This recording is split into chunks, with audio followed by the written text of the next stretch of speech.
Hey everyone, welcome to the Betsperts Golf Tour Championship Betting Preview.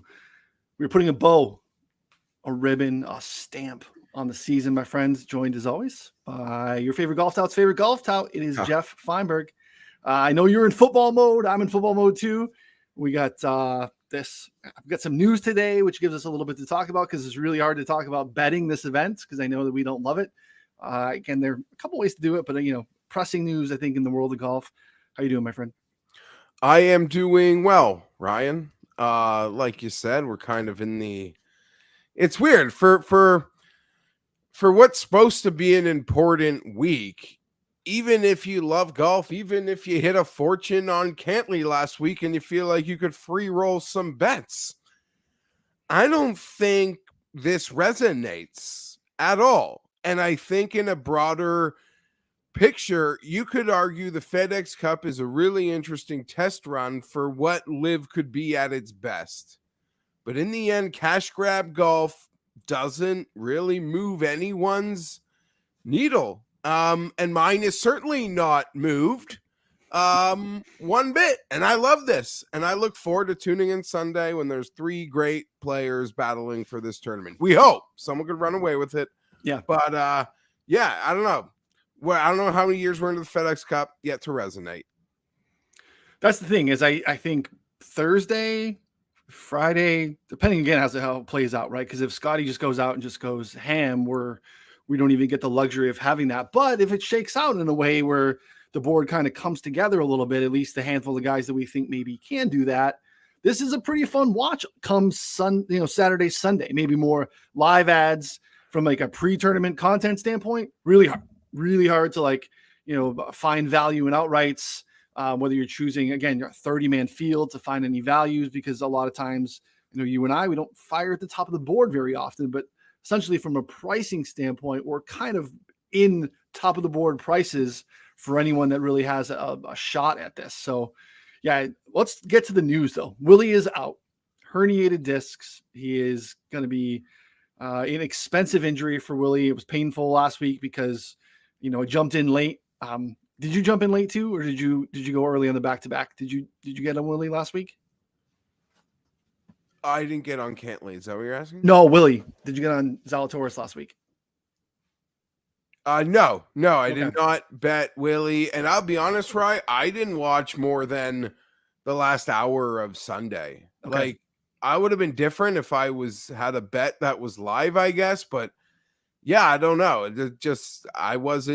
didn't see much of anything, and I was getting all the updates as he was getting worked on. But I didn't have him. So I guess in that respect, but my bets, I lost money last week, whether I had Willie or not, didn't change my result. Yeah. DraftKings put out a nice little boost. And so I got Willie up to 21. I was like, son of a bitch, I got to go back to Willie at 21. 16 was hard. But again, like we talked about how the season's played out, we've had a lot of multiple winners, a lot of guys that stay in that form and contend the next week. So sorry to see that. And obviously the problem here is an expensive loss for Willie with the money lost last week. And then obviously the guaranteed bag here this week, just come in 30th here, you're getting, $500,000, which is nice. But now the President's Cup, we've been talking about it. You've been teasing it for weeks. This price might move. It might go away if Cam or someone else on the, the world team side would to bow out, the 300s would be gone. The 330s, the 350s would be gone. I still don't think it necessarily impacts the U.S. side, but what are your thoughts? Because I know that you took some action on it this week. Yeah. My thoughts are it's not how do I put this? It's not good news. It's not positive. It's definitely bad. How big of an impact it makes, that's sort of the debate. Doesn't matter is the debate. But to lose a guy who was 7th on the standings, so to put into perspective how good he was, that he was their 7th ranked player in their point system. If he was in singles versus Cam Smith, he'd be Cam Smith might be minus 20, Willie's he'd be plus 100. Maybe they'd be minus 110. That's how good he is. Maybe he'd be minus 110. Maybe he'd be minus 105. if he was put against Cam Smith. So, and I felt so confident with a guy like that because like Burns, like Homa, like the President's Cup is the lower tier event, but when it is your inaugural all-star game, lower tier, big tier, it doesn't matter. It would feel as big as the Ryder Cup to any rookie. Like it is now their time. You know what I mean? To a Xander Schauffele, a Jordan Spieth, a Justin Thomas, they can like probably go into the President's Cup thing like I have a couple extra beers this week, or like I'm just saying it's not that like hyper focused thing that we all know the Ryder Cup is. It is the B event. I guess I don't know. Should I be worried? You can't really hide guys in this, Ryan. I should know the format for how much I bet on it. But you always got to remind yourself because you can get mixed up with the Ryder. It's 12-man teams outside of singles, 10 play per session. I believe at Ryder, 4 guys can rest per session. Mm-hmm. In this, it's 2 rest per session. So I don't know, how worried am I? It's not good. It was a guy. It's not ideal. It's not the end of the world because you look at who the captain's picks are for the international and you can like breathe, but it's not good when I could make a case I've lost maybe my second or third best player on a heavy piece. Yeah. So there. And if you watched me or got a chance to see my show with Mayo, like people were worried about East Lake, my only thought was the President's Cup. And that's maybe a greedy bettor. We all are. It's all right. And no we judgment. all are. And in the same way, we're greedy and we're so happy Will cashed for us at St. Jude before this. I hope he gets well. I hope it's not lingering. Like that's important. We're here, hope he recovers. Hope it's not one of these things that we're still talking about in a couple years. I swear to you, I could just be making this up because he's taken a gazillion swings.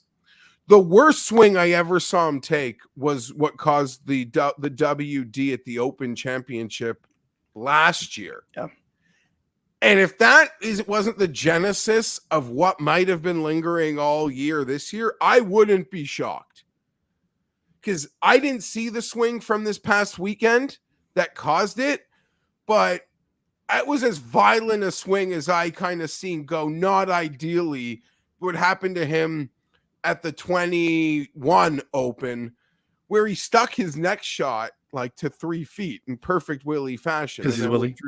The next day. So I guess true golf hardos may recall what I'm talking about, but not ideal. And now you got to dip into the weeds of the captain's picks. And I love what Scott Stallings has done, Ryan. Like, that's so cool. That's so fun. Most improved player of the year. I don't care if I can rest guys. Like, if I'm going from Willie Z to Scott Stallings, that's a big drop. It's a big drop. That's a big fucking drop. That's actually part of the why Stallings has been in so many golf tournaments this year, and I'm so proud of him. And it is amazing. Form is fantastic. What the money's won for him, the extended life to a career that he's got, the exemptions for next year, an ability to build his schedule, the fact that he contends so often, we don't even need to hear about his body anymore because it's literally such an old story when it wasn't forever, even though it was actually an old story. All amazing. But Scott Stallings isn't hitting he doesn't hit 9-footers if he has to hit them. And we saw how hard and long it took for Willie to figure out how to hit them. So no, I'd rather Kisner. Okay. Rather Kisner. That's get the 9-footer. So this is why it's interesting, is because I feel like it was so easy. I'm a heat check high, I guess, Ryan. It's a lot. I put a lot. Wish I waited a week. The line didn't change, but maybe I could just put a little less. Did you go credit, or did you lay it? Credit. I Okay. don't want to lay. I'm not putting that. And like the amount I put, I couldn't even deposit that.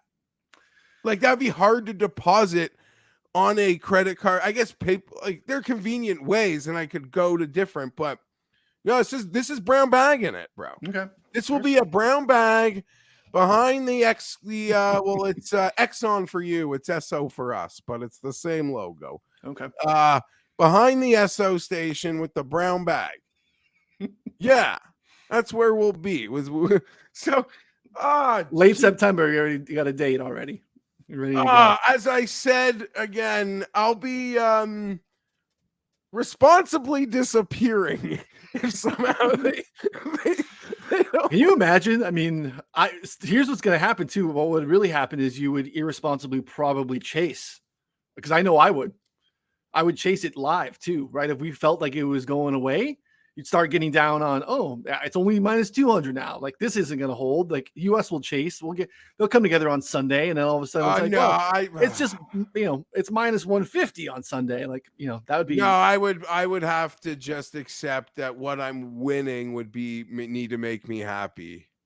I'll chase if the line gets lower. That's like, what I'm saying. If they actually react to, like before, if they react to this Willie Z injury, I could chase.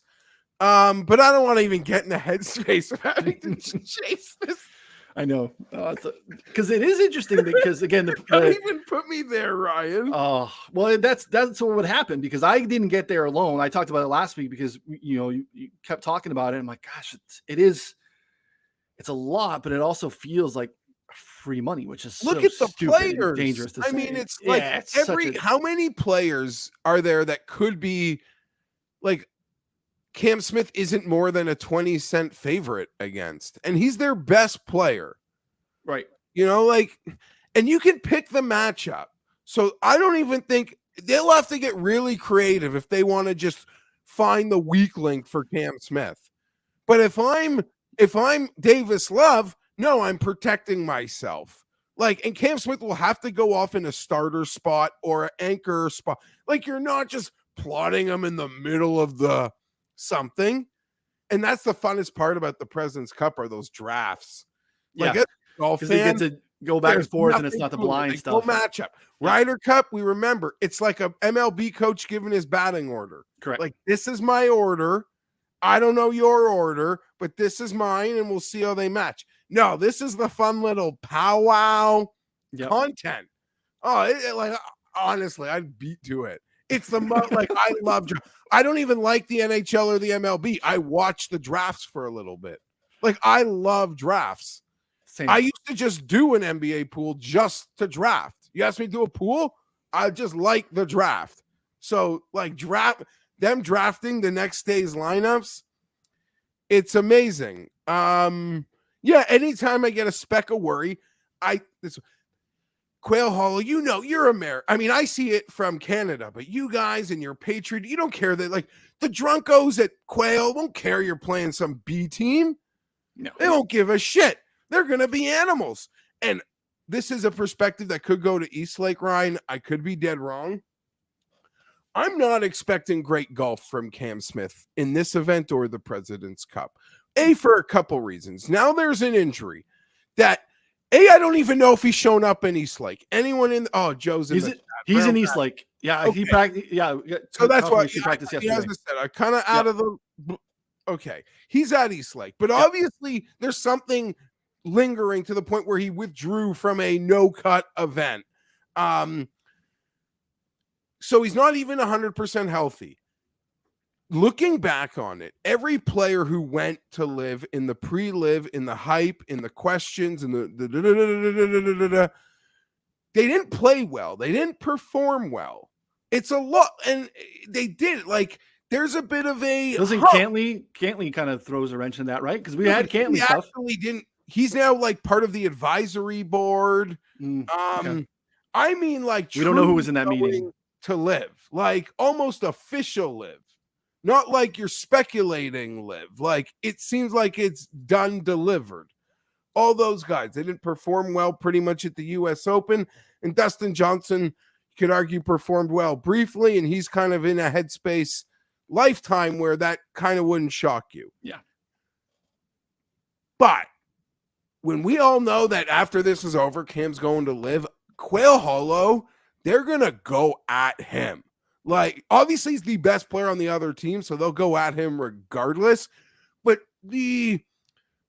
I don't want to call it, part of the reason I loved and I hammer fisted the US, where were you guys? At Straits, at the Ryder.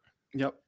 The unbecomingness at times of what the fans can be in the rowdiness, like they'll put a target on a couple guys. It will not be a great experience for them. You saw someone like Cam Smith, I think too, has become like beloved. I think part of it is the stash and the Wisconsin waterfall and all the things that he has going on. Like I do think that he is kind of like an everyman's guy in a sense, where I feel like that would be rattling probably for him. Like he hasn't probably, you don't get that outside of team golf anyway, but he's not walking out there and getting harassed very often in his golf career. I feel like he gets, cheered and reverenced for how he's played over the last year. So yeah, I mean, I think there's something to that. I think, there's, what about the other? So I said so much, so you can almost respond to any part of it that you want here, Ryan. Like, choose your own.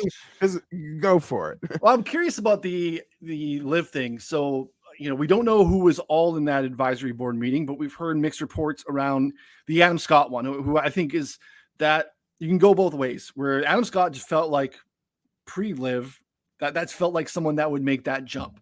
Now we have all the Aussie thing, right? They want to build an Aussie team. You have Leash and Cam about to go. The whole Greg Norman piece.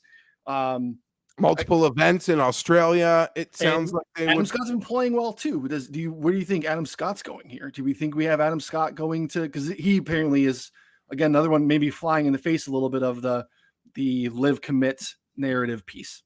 If Adam Scott stays on the PGA Tour. And again, I didn't watch much this week, and I kind of got a lit up on that Tiger stuff or the inner workings. Not really thrilled about it, but who was at that meeting? To see Scott's name on that list, my jaw almost dropped to the floor. If Adam Scott stays on the PGA Tour, I want like a Golf World's 30 for 30 on what happened.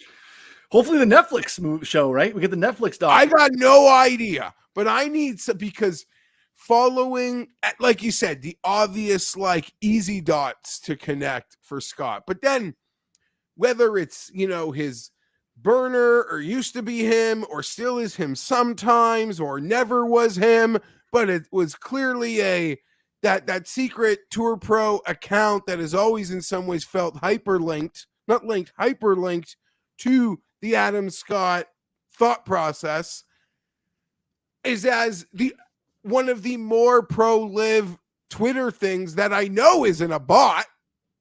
Existed. It's tweeted long before 2020, 2021. Like, so it's, and it's opinions that you can sense they're from in the know. I'd be shocked. It would be crazy. Would they let him in the meet? Like, it's so weird. Maybe he's in the meeting. Maybe he's in the meeting because they know he wants to go. Right? Maybe he's in the meeting. Yeah, I don't know. They're creating a thing for Adam Scott. There's so many layers to this now, which are so interesting. And then even the poison pill narrative that like Davis Love brings up, Ryan, that the PGA would be the ones to boycott the majors. Right. I mean, that's a game of chicken, but that's a hell of a strat. Like, I don't think they would lose that game of chicken. They can't lose that game of chicken. You think the PGA, any of these majors wants to have a tournament with like Sergio and Brooks and Bryson? Like, and that's the top of the card. Yeah, that's the top of the card. Yeah. It's so weird. It would be so weird if they have so little leverage that's the leverage card they want to play. Like, because Liv's leverage is money and gobs of it, never ending, whether they get a cent back with PGA Tour card. I guess if they're top players, like literally stuck together, you wouldn't even care if just for lack of it's a name on my head, like you wouldn't care if a Kevin Kisner jumped the picket line to say, no, I'll go play in the PGA Championship with teaching pros and Bryson.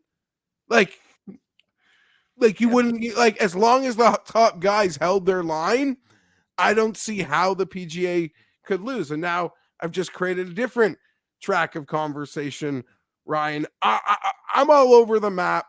I'm concerned about Willie. It's all right. We don't have we have a garbage golf tournament to talk I about. would rather them take a guy I trust to make a 9-footer who could be a great partner. But I'm excited that like the kid energy of it. And anytime I have a moment of concern, I just look at what they're bringing on the other side. That's it. And it's something they won't be ready for. Like they're their own babies. Yeah. Tom Kim has been around for 10 mints and he's already halfway up the board. Yeah, that's what I mean. Like their fifth player is a guy who's been here for 10 minutes. That firecrackered Sedgefield. Congratulations. Like, no, Davis Love won Sedgefield in our lifetime of doing golf content. A couple of years ago, yeah. Who gives a shit? I love Tom Kim. That was you can't buy the magic narrative in comparison to the live battle. It's almost like an incredible polarizing moment, as I documented, compared to Tenson winning $4 million the week after telling the Ryder Cup double birds. That should have been an amazing story. But no, people gravitated to the story that felt magical, not the story of a guy's family getting richer. But for the context of now this, get the F out of here. Although he doesn't miss a fairway or a green, apparently. But you know what I mean. Ryan Fox, come on down, bro. Come on down. The U.S. is so loaded, right? Because we got the 6 lock-ins, but then the 6 captain picks, if you could flip-flop that list, the bottom 6 with the top 6, we'd be fine. You'd be like, oh, yeah, no, that's our top 6 because we're so loaded. But I do feel like the Willie thing is interesting, and you've danced around a few names here. With Willie being gone, I do think that there is a teardrop to the next group of guys, and I think that's why this gets concerned. Yeah, I mean, it's not necessarily a concern, but again, maybe a topic of conversation where it felt like, man, our 12 is our 12, like locked in. So now I don't know. Do they give it? So they could do this many ways. You could call this a lifetime achievement award, and you could give it to Kisner. You could just give it to the hottest player in the moment. Maybe that's Wise. Maybe that's Stallings. Or maybe you say, no, we're going to give it to like a young kid. And maybe that becomes Sahith. What about, I know this would be crazy. If I didn't have the bet, I'd have sent the tweet already, Ryan. I'd have sent the tweet if I didn't have the bet. Do you know who I'm going to say? If I didn't have the bet, the tweet would have been sent. If you didn't have the bet, the tweet would have been sent. No, I have no idea. You only need, I looked at the rules. You only need to play one session before singles. So you can hide a guy. I'd hide Tiger Woods. Oh, baby. I'd send him out in a team, in an alt shot with a Justin Thomas. You're dead. You're dead.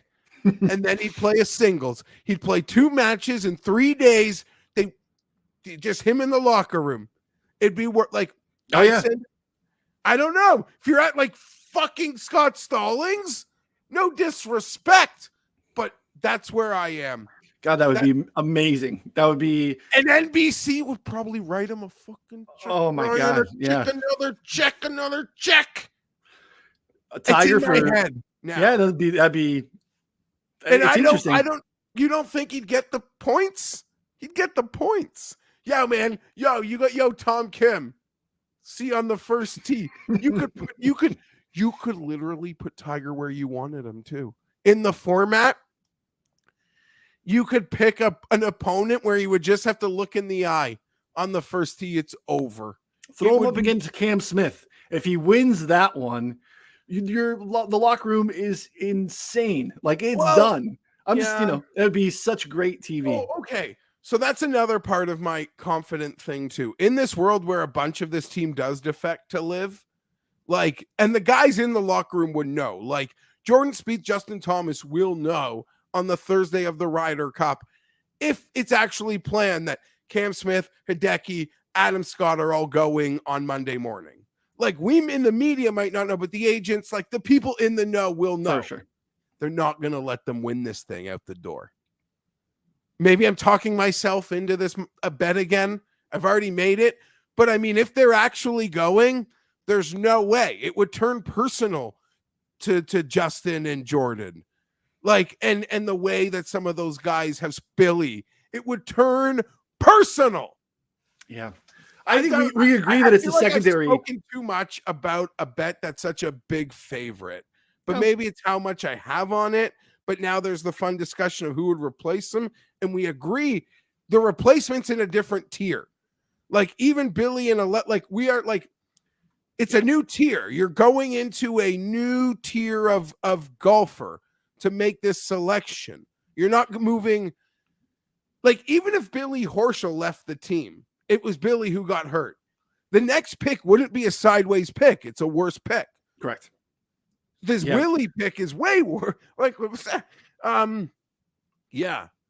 So, Billy is 11th. Cam Young is 12th. It's kind of a line of demarcation there because then 13 is Tom Hoagie. Again, great year, but difference, right? Want a nice bet for me. You know, in the way that the season went, 75-1 Tom Hoagie is one of the biggest bets on the whole calendar that actually won a golf tournament. I don't care. Quail Hollow, again, they can hide anybody. You could put someone out, play their own ball with Justin Thomas, and then they play a singles where you can pick a weak link for them to match up against. I think the Tiger thing is interesting because you can hide anybody. Anyone. You couldn't do Tiger if you had the top 12. But now, because it is, I think, to anyone's eye, a differentiator from a tier standpoint, you can do the Tiger thing, which is interesting. And you can hide him, and he wouldn't have to play every day. It might make other guys have to play more, but we mentioned how young the team is. Like, what? Really? So you like they would. Oh, who wants to go an extra session? They'd all raise their hands outside of like 4 of them. Mm-hmm. Now it'd probably be the 4 that I'd want to go the extra session, but yeah, now I'm really loving my Tiger thing. The only fight back on the Tiger thing is like from a player's perspective, a part of them, I don't know how they think about this thing, but it truly is an accomplishment. It's an honor to give it to someone to just have it on their bag one time. Would they be like, someone's earned that? Tiger has it, hasn't earned? Like, I don't know what the conversation is, but the guys in this active tour right now who are all, sort of defending the tour in their own ways, someone has earned the spot. And it's important. It's a resume. I've always described these Ryder Cup, President's Cup spots, Ryan, as essentially being named like an all-pro. Like PGA doesn't have, you could call East Lake an all-star game, but it's not. It's like when you watch the NBA All-Star game and they put how many appearances they have on their sleeve. And I think that's so cool. And it's as big a badge and honor as these guys can get outside of actually winning tournaments, is having their name on those teams. That's a good point. And they're hyper conscious of it. So, but again, this is Tiger Woods. Who cares? This is business. This is goddamn business now. And I also do think there is such a reverence around Tiger, which I think is so appropriate, where we've shifted for these guys to know that they have the opportunity to make $18 million by winning this week because of the precedent that he's set over the last 20 plus years. So I do think, yes, you make a great point. I do think it is a career achievement for someone like, JT Poston, just outside the top 12. A Mad McNeely, a young kid, who probably is going to have some other shots to maybe be up here. Or a lifetime achievement for Kisner, like, for sure. And who I said, I honestly think I'd rather Kisner than the names we've mentioned, because my head is just thinking like an important 9-footer. Who do I want? Yeah. We're such a big favorite. So much of match plays decided in and around the greens. You could hit a great shot. Kisner would just bury a 20-footer behind you. Well, I would say Heath would be super cool too, I think. I don't know. And it would, it'd be funny for that whole Kisner for the teams thing that seemingly existed since he didn't make Paris on an ideal course fit. Perfect fit. Yeah. So here we are. And I guess it's going to be something we're going to talk about And in the end, you just hope Willie Z isn't like it's not gonna be a thing, because backs and golf. Right? Yeah. Like, oh I mean, we shit. don't have to talk about it because it didn't happen, but man, I was thinking about it this morning when I saw it. If Willie doesn't hold off Sepp Straka, we have another one of these heartbreaking Willie losses. Oh, in the season from hell. And then this thing falls apart like this at the end. Man, like we would just be, you just be wondering, like, was that it? Was that his best shot? Did he kind of just fumble those away? We don't have to, because he at least, got the bag, got his win. I think it's okay. He'll get better, get himself ready for next season, and all those things. But man, I love that we don't have to necessarily talk about those things of does he have the yips moving forward of what is going to happen, because that would have been such a shame. So be interesting to see. We don't have anything really. We had this golf tournament, and then we have a break. So like we will have some of this President's Cup news between now and then. It's going to be interesting stuff. Do you have any just thoughts on? I guess, does it even matter on international, like who they would even take? No, let's bring it up.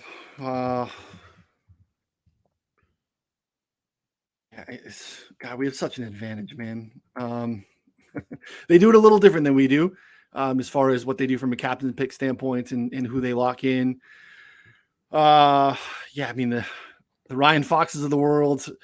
When I saw some talk around your Canadians with Mackenzie Hughes, Taylor Pendrith, I think that's really interesting. Pendrith with his distance, and he's been playing pretty well regardless of the course, which I think is really interesting. I think KH Lee, by making it to the Tour Championship, locked himself in there too.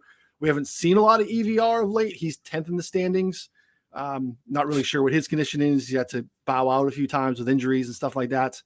Is there anyone that you think is kind of on the cusp that should be definitely a lock-in for them? Yeah, you make it to East Lake, the international team isn't deep enough to you're automatically in. And then they have decisions to make. I get, like, from the course fit perspective, Pendrith and Fox seemingly makes sense, but again, I don't know. I don't have the confidence. I'd be shocked. Like, I don't have the confidence that Pendrith is ahead of Hadwin or Hughes in the final decisions. Yeah, I know he's a little far down, but Cam Davis has been playing.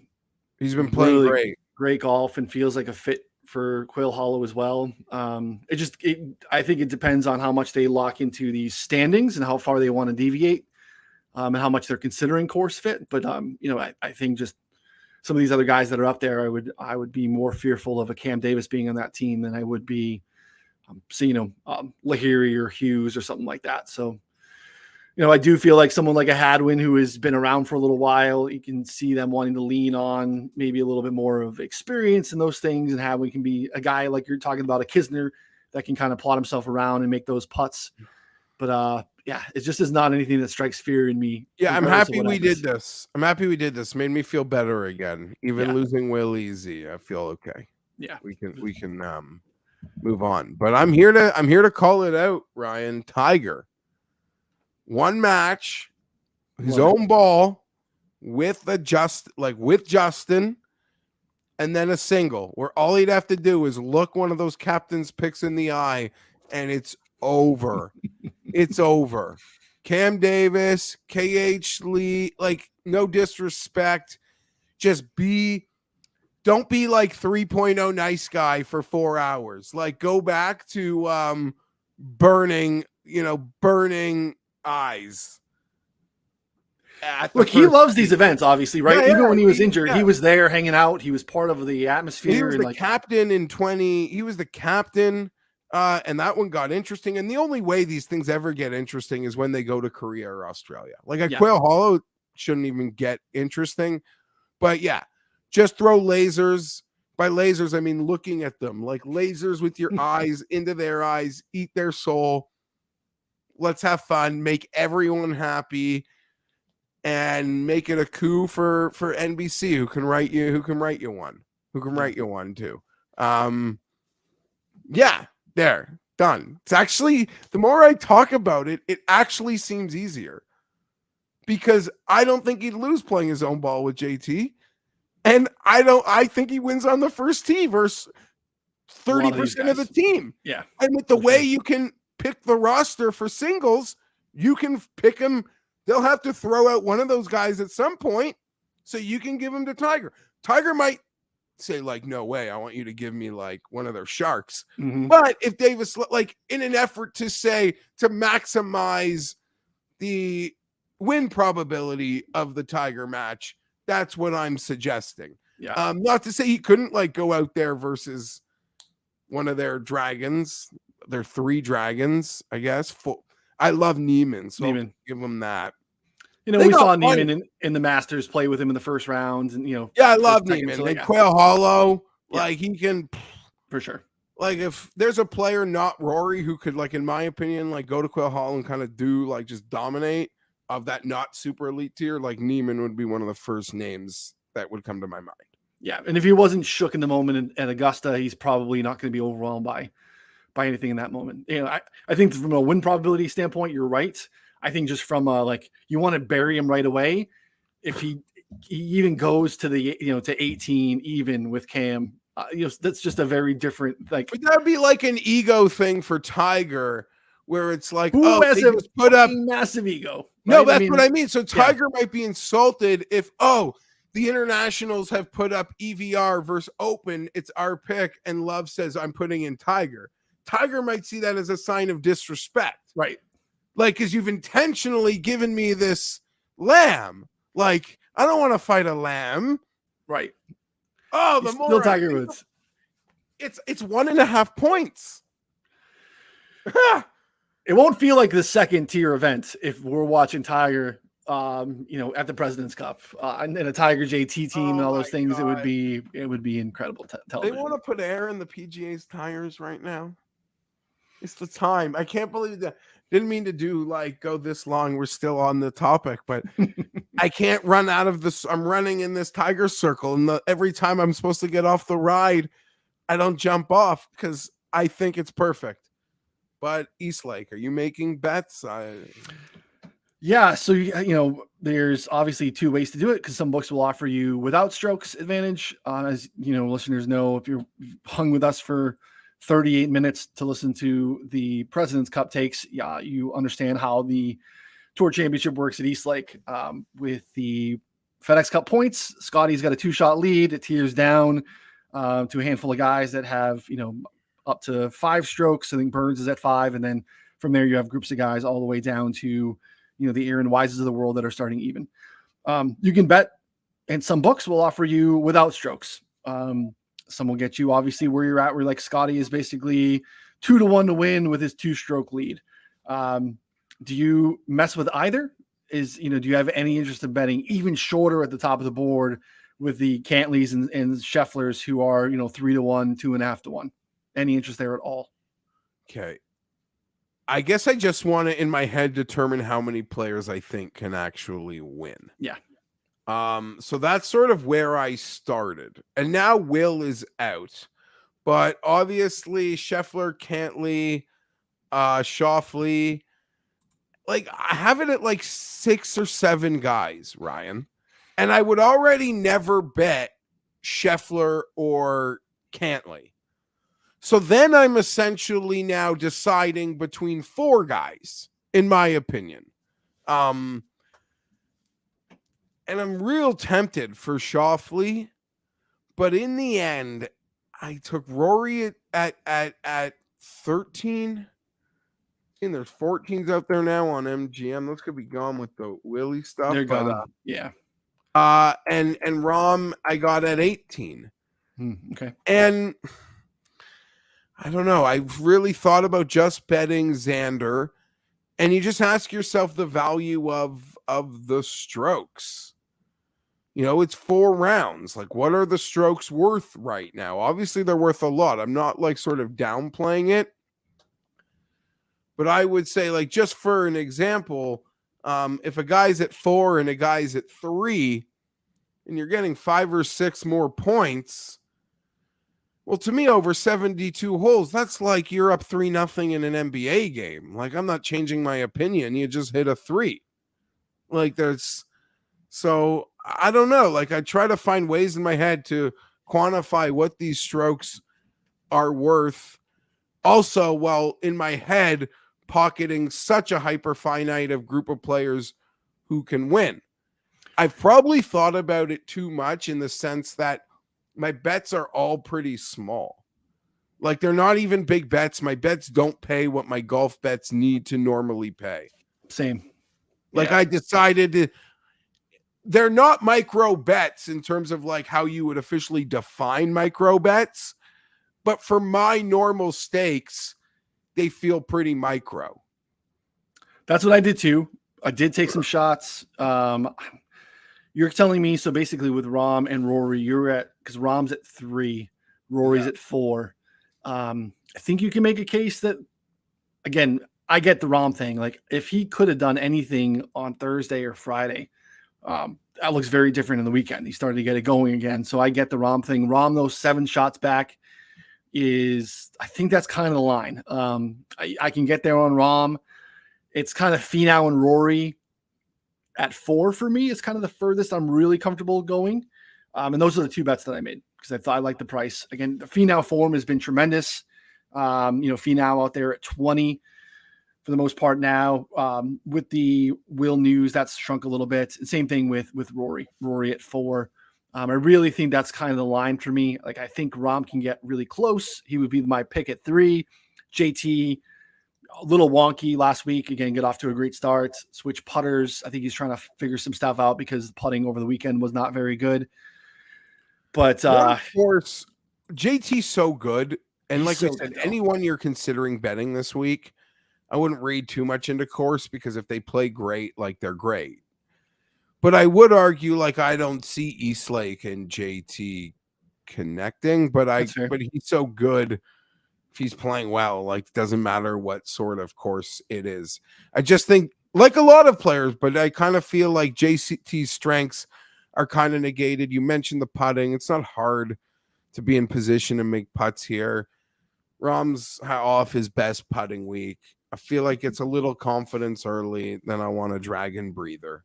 Like, if he can just get to the point where he feels like he's caught a taste of the boys, oh, that's what I'm excited about. But I'm paying a price for it. It's 18-1. He's 7 strokes back. And I'm also talking pre-Scott, pre-Willie prices. There could be a whole new orbit out there as we're speaking, potentially.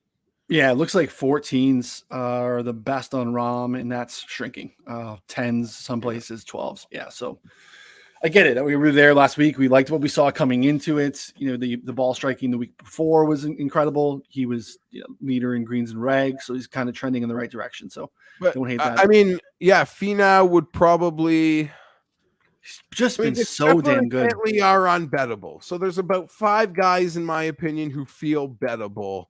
And I guess I dipped in on 2 of them. Yeah. Rough start is similar to JT was with Finau last week. He just got off to a really rocky start and better over the weekend. But Schauffele's at 6, right? He loves the course, makes perfect sense. Just feel like I'm taking a chance with Rahm. 3 strokes over 72 holes. Go catch Xander, then I'll worry about the next 2. Like, I have this weird mental part of it. Like, it's 7 today, make it like 5 after the first round, then make it 3 and that going into the weekend. Then you're right where you need. Then you're just cut it, just chop 2 a day, Thursday, Friday, sort of like my headspace on Rahm at 3 under. It's easier said than done. That's about it. I like Finau a lot, and I'm actually considering Finau in the other market, but I haven't actually thought about him a ton in the market, in the main market, which I guess is kind of weird. And would you consider, Ryan, doing like a split of your bets, even like a 70-30 in one market or the other, but betting double on the same guy? I've seen a lot of people with multiple Xander bets, like 8 and 12. Interesting. Yeah.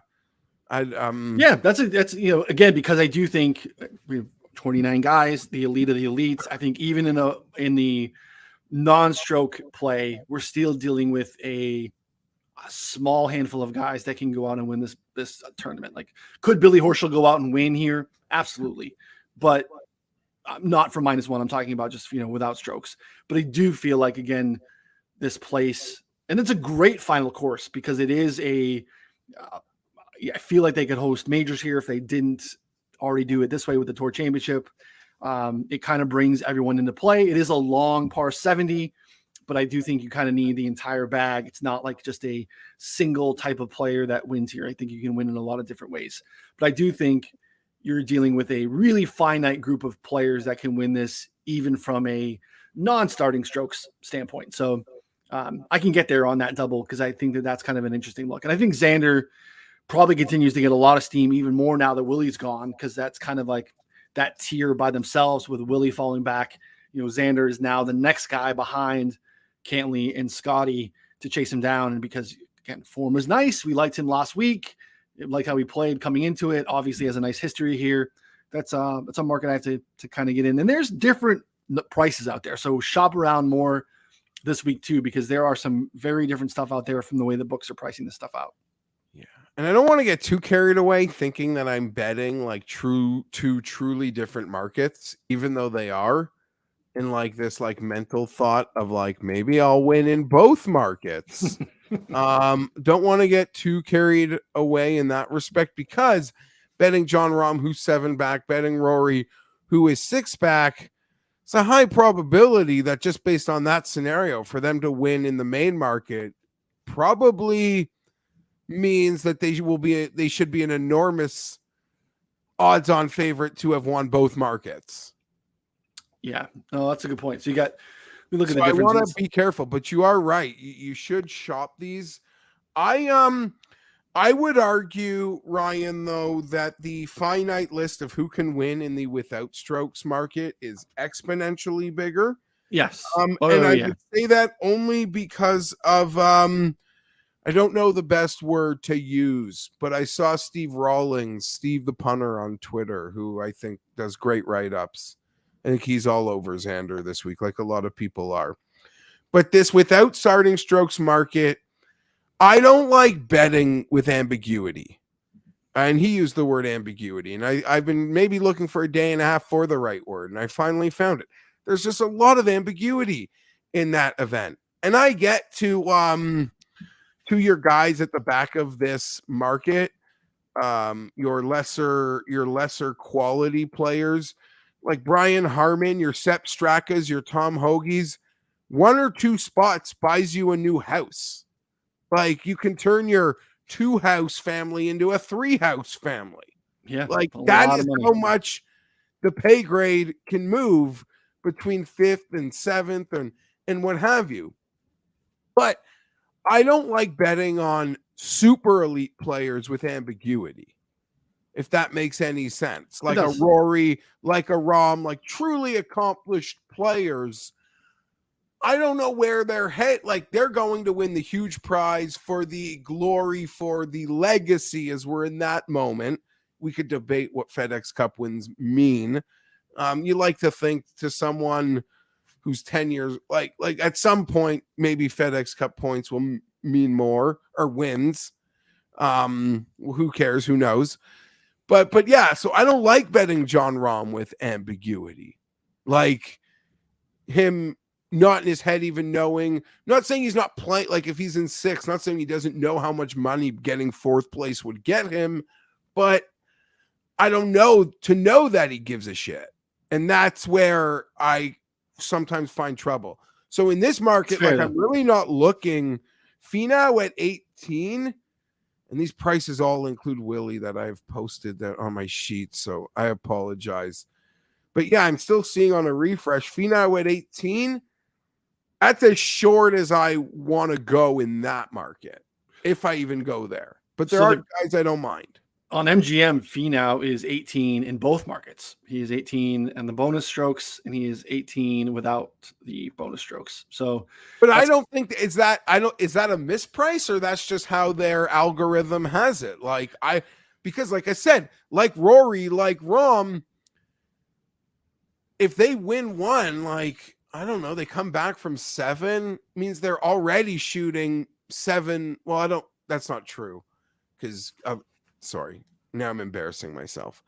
I don't know. I'm not smart enough to figure out what would be value or right or wrong or a good number or bad number. You would say in relation to each other, that doesn't necessarily make sense, but how to price it actually being a value is something that's way above our pay grade. Yeah, I'm not smart enough. And listen, your best bet could be to literally, I don't like watching on Thursday for the most part. Now that's a normal event with 150 guys and waves. This is 15 T groups. Probably if I'm around, probably more inclined, but like just the betting, my internal body, Ryan, I bet on these things. Sometimes I bet hard.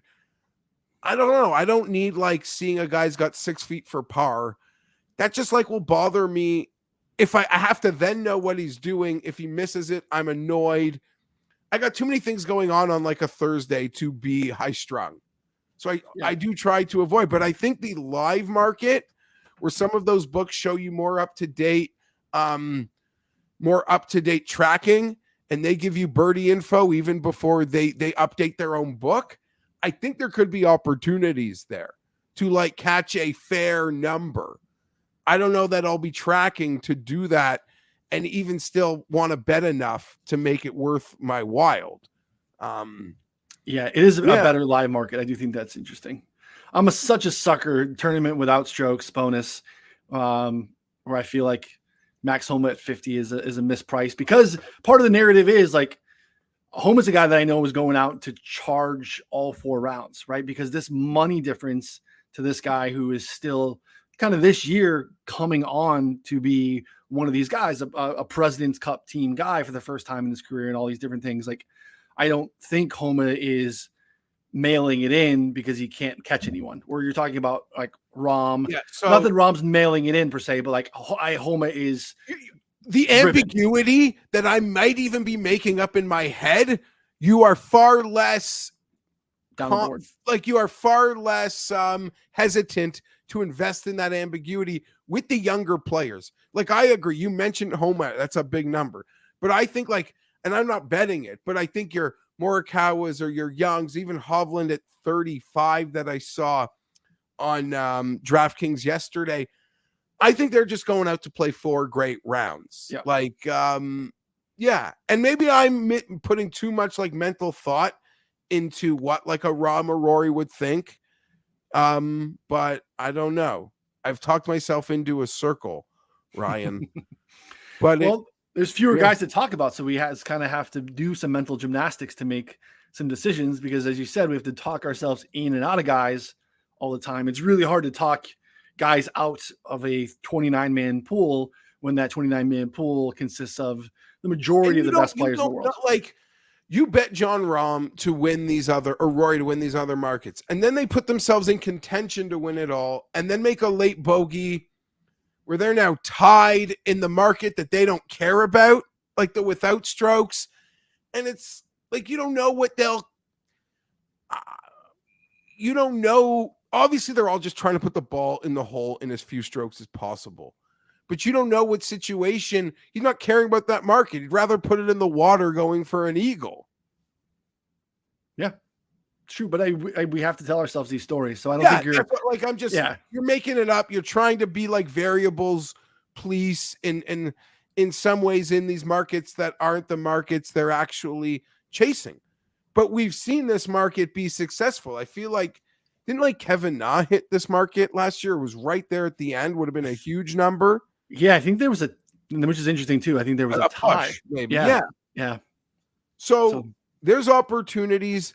I will say for me, it is Tony Finau. I haven't made any bet in this market, and maybe I should have because of the Willie thing. But I feel like his absence less affects this market than the other market. Agreed. Clearly. Yeah. I'm not that bright, but I'm bright enough to know how that works. Finau, Sungjae at 22, Hovland 35, Scott 35. Yeah. I think I'm in. I don't know if I'll get there, but you know me, I've talked about Adam Scott all year. Wouldn't it be nice for me to bet him on this in like the not wouldn't count as any win, but win market. Yeah. So those would be the guy. And even Morikawa at 28. That's a guy who, like, I'm pretty confident Morikawa is looking to play 4 really strong rounds of golf, irrespective of scoreboard and market. And that's Agreed. probably a really dumb comment. Duh. They're all going to play. But I just mean for where he is and trying to get his game right to find himself in a bigger picture outside of this tournament, Morikawa for himself really, really, really wants to play 4 rounds of golf because he hasn't done it in a long time. 4 rounds, good golf. Yeah. And I'm confident that's what he's going for, which makes him at 28-1 in a hyper finite situation feel very fair, Ryan. Like more like 28-1, huh? So what do you make of that? Or any outside of some water balls last week, he was almost there, right? I mean, we had some really nice golf from him. So yeah, he's 25 is interesting for sure. 28 on MGM. I guess DraftKings knocked them all down. I should hit refresh. Yeah, 25 on both. Yeah, I mean, think about it. Yeah. Because I feel like a guy like him in the situation that in my head I've created for him, the ambiguity means so much less. And Morikawa is 30-1 in 150-man majors. Man, yeah. So Homa is. I'm sorry, Morikawa still 20. These are like they're made. Like these are very fair, maybe more than fair numbers when you consider what we get week to week. But you have to then process the ambiguity of the situation. Yeah. Again, Homa without strokes, 50 on BetMGM, 28 on DraftKings. So again, like, is it a good price, or is it just a good price relative to other places in the market? Either way, you need to take the better place in the market if you like to bet. 50 on MGM, you say? 50 on MGM for max. Yeah. Question to Cam Smith, 28-1 for the outright. Talked about it at the top. Spent a lot of time on Cam Smith. We are I'm shorting not there. Cam Smith. Like you have to kind of make a decision. I think there's a lot between the injury and like just having taken 125 million from Liv, and then just sort of like how I saw guys who took 6 figures from Liv, which I totally get why you take it. And I get why Cam took it more than the other guys, to be perfectly honest. I wasn't impressed. I don't think any of them played great. Like, that's a big mental, I don't know what you call it, but it puts a big wrench in how you've prepared to prepare for golf your whole life. I'll just leave it at that. So even though Cam Smith is amazing and could be on the cusp of being number 1 player in the world, Ryan, if he went out and had an amazing week this week and an amazing President's Cup if he played, I would actually give him more credit than most people. Because in my mind, I've created a situation where he's up against like more than guys in his situation normally are. Yeah, that's a good point. For sure. A lot of pressure. Eyes on him for sure. Didn't answer the question straight up. With question marks around his health. He's taking this money, but if he goes to the President's Cup and has to play like Justin Thomas or Spieth in some match play, people are going to make it into like he's playing for Liv's honor. Like, it's true though. No, but it's true. Like, okay, people Justin Thomas or Billy Horschel might in their head think they're playing for the PGA's honor and have enough equity in those organizations to feel that they're fighting for something. I assure you, Cam Smith at the President's Cup does not give a fuck about representing, like, playing for Liv. Like, I'm giving it my all here today for Liv. No, he'd be doing it for himself and for the notoriety that beating Scotty Scheffler, Jordan Spieth, Justin Thomas would give him, despite what he's already won and done this year. But I assure you, he's not going out there for Liv's honor. This is why you're the best. I thought we'd struggle to maybe get through a half an hour of the show today because we'd have to talk about a handful of golfers and we'd be, hard pressed to do so. And here we are about to hit the hour mark. And I think we covered most of the world of golf today. So appreciate it always, my friends. It's been a fun run this season. Looking forward to coming back and doing it again very soon. So check out everything over at betspertsgolf.com. $1 for a month sub from now until the end of December. You can get over there. Lots of new tools. You get all the articles. We will be continuing doing content here in the off season, betting all these events. We'll have DFS. No DFS show today. DFS is it's tricky this week. We will have some content on the site, but no show for you this week. If you're playing DFS, leave a lot of money on the table. Try to differentiate as much as you can. It's a very tricky event. So, as always, for Geoff, I'm Ryan. We will see you all very soon.